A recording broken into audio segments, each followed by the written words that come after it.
Let's talk about game 3, Seattle and Toronto, shall we?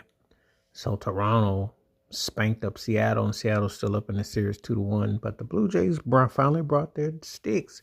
Now Julio Rodriguez went off, Kyle Riley went off, but the Mariners didn't have any sticks, 13-4.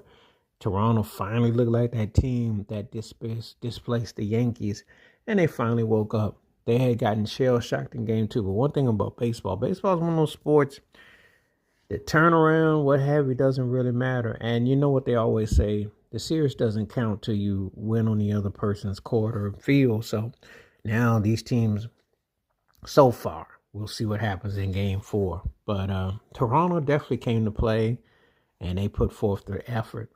And, it's got the makings of a 6-7 game series. It's definitely got the makings of it. It should go, because I think if you took the best of both teams and the worst of both teams, it's like a hybrid. So I think you could make a case, which way things could go, how they should go. But anyway, very impressive for Toronto to get back all in the mix, to get their thing right. Because I tell you something, everybody's ready to punch in the Seattle and Dodger World Series. That's what it's looking like. So we'll see what they have to offer. Again, Toronto's pitching came up, and their bats came alive. That was the key. Now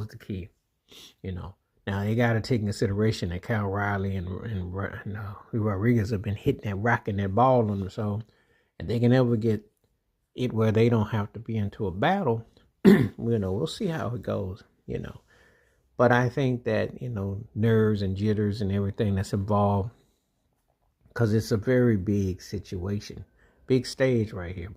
And we still know that Seattle still has the momentum overall, but it'll be very telling what happens in the next game, It was just, Vladimir Guerrero was just a matter of time. And he has to come up big. You have to meet it. They have to meet everything that Seattle's putting out there, because there's no tomorrow. And the Mariners can run up them runs on you, So it's a very entertaining American League series. These two teams playing doesn't really shock or surprise me. I think that overall they were the two best. And I think that, you are seeing some interesting strategic maneuvering going on. But yeah, Toronto has to win. And then they got to try to get it back home and then, and see what happens. So one game at a time, but that was a big display. They came up big.